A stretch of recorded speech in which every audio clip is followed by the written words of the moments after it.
Well, yeah, you know it. This just happened. We filmed this about 2 weeks ago. And since then, we've had a couple of storms, a couple of good winds, and the spline just didn't hold up. Like,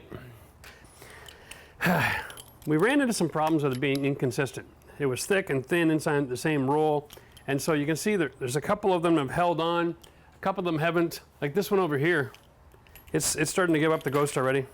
Like it's just a matter of moments before all this falls out. And I went down to the Home Depot yesterday and I was talking to the gentleman that works there, and I was like, we have a disconnect, okay? Because you've got this product available on the shelf and you've got the spline available on the shelf underneath. And you have 4 different thicknesses, but the product doesn't have any detail about what size of the spline you should use. And the spline doesn't have any detail of whether or not it should be compatible with this product. So I don't know if you guys just got multiple suppliers that aren't communicating, but someone in the store needs to tell me what to buy because I've already done it once and I'm not gonna do it a 3rd time. So, what's the deal? And they didn't have any sweet clue. Not a big surprise, to be honest with you. I did find, however, one screen that was available on the shelf that said on the package to use a 0.16. So I grabbed some 0.16. If you remember right to the very beginning of the video, I told you I was using a 0.21. This is the next size down. It's unfortunate that the company makes this spline doesn't also make the extrusion, but those are completely different materials, so why would they? It would be nice if they communicated, but we are going to give this a try. We're going to install the 0.16, and the basic gist that I was getting from them was that this gap is more of a C shape, okay? And what I did is I took a thicker coil than that C shape and I jammed it in, okay? And then during the hot and the cold, there's expansion and contraction in the C channel. And there was force coming out because the wind is blowing. And this is a really tight screen. And so it actually pops the spline out because it didn't sit in behind the C channel and fill up the whole gap.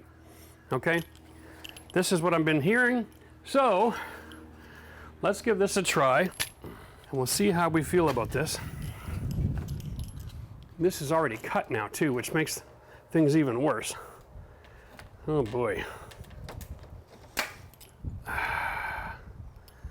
I might be in a situation where I've got to completely rescreen. All right. Let's start from scratch. Shouldn't be that easy. Here's my commitment to my community. If I'm going to do something that I'm not an expert in and I fail, I'm going to show you so that you can learn from my mistakes, and I commit to finding out how to do it right and show you how to do it right. Okay, I'm not just going to lead you down a path of failure. This really cuts into a guy's budget, right? Like not just for the time, but for the materials. So here I am. I've already bought all the screening. Now it's garbage. Good luck trying to install any of this. I bought 2 bags of the spline. It's all garbage. Now we're starting from scratch, and I wasted a whole day doing this already. The beautiful thing about DIY is sometimes you gotta do it twice. God help us.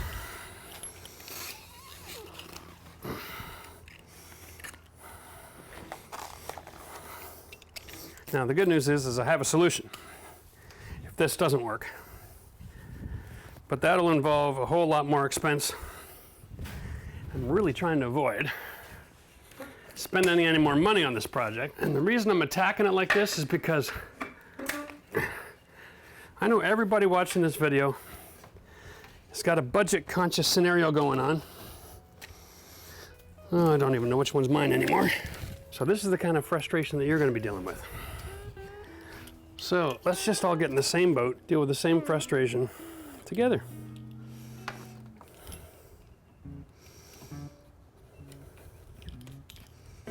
This is not encouraging.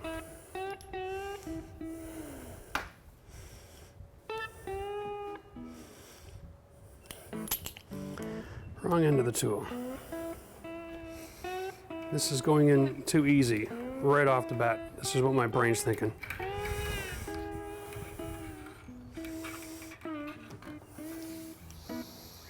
Wow. Yeah, like, You're gonna sit here and tell me that this is gonna withstand any kind of a windstorm? Oh, hell no. Yeah, no, that doesn't work. So I'm back to scratch. Here's my problem. There's 2 stores in town that carry this product. One store doesn't have any spline in stock, it's on order. The other store is selling spline that they can't guarantee is the right size for this, but they sell this. So, before I go wasting any more money on this project, I've got to get my material sorted out, and I've got to have some confirmation about what I'm doing, because I'm not giving Home Depot another dime of my money until they sort this crap out. Moving on.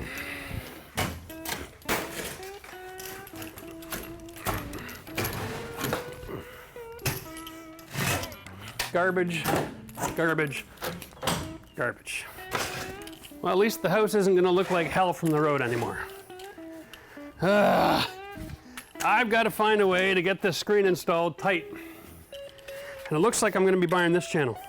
Here's the profile. And once I get my screen and spline in, I can install this type of channel right over top. Because this little profile here, right here, this actually covers over top of the spline.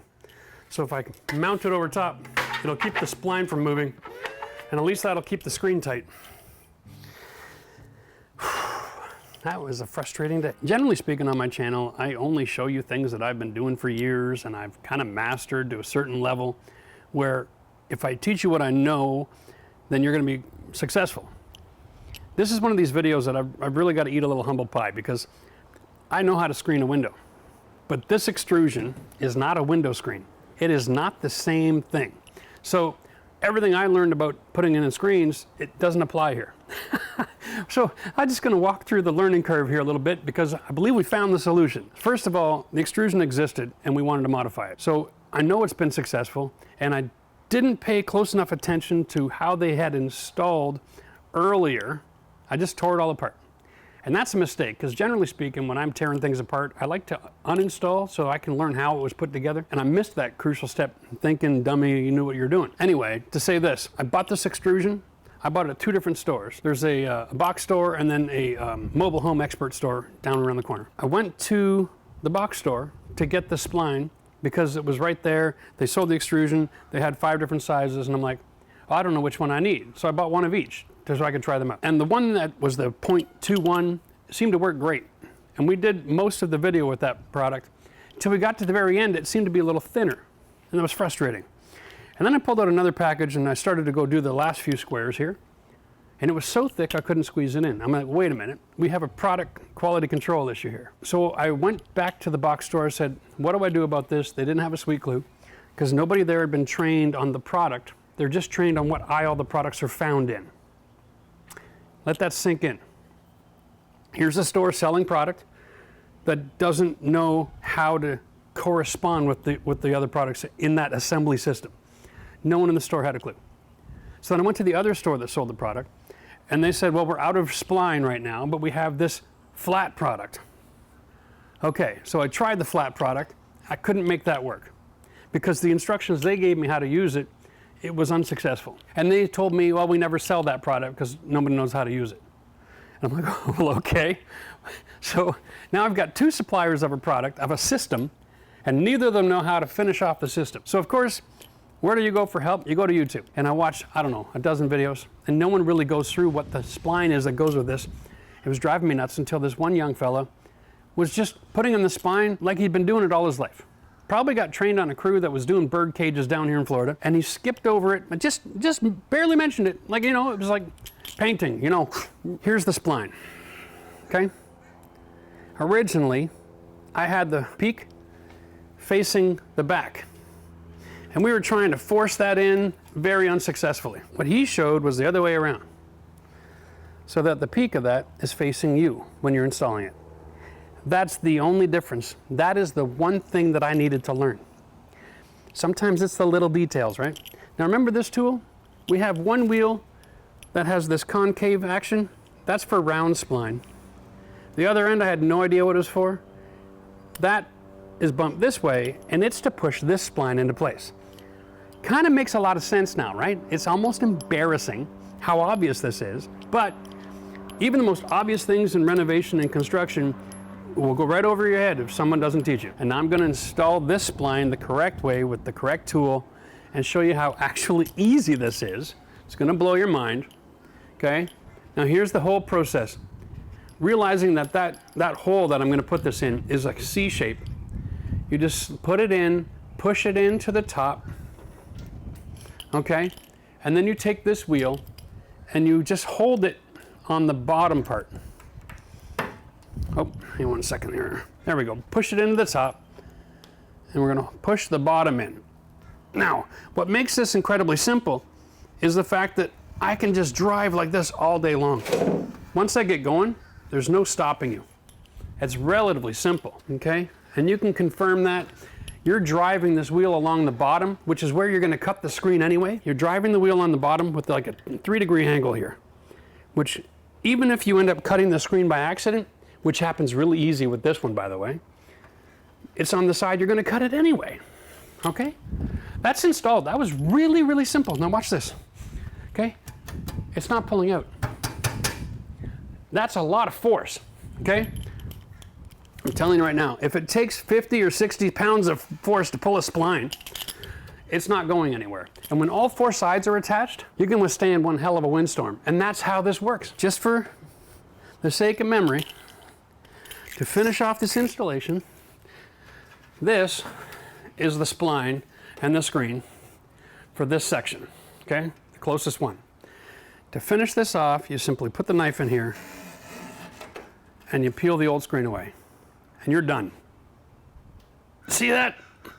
Because the top is in and underneath, you can't pop that out. That's a lot of force here. Now I know how to do this. It's a simple little trick. It works.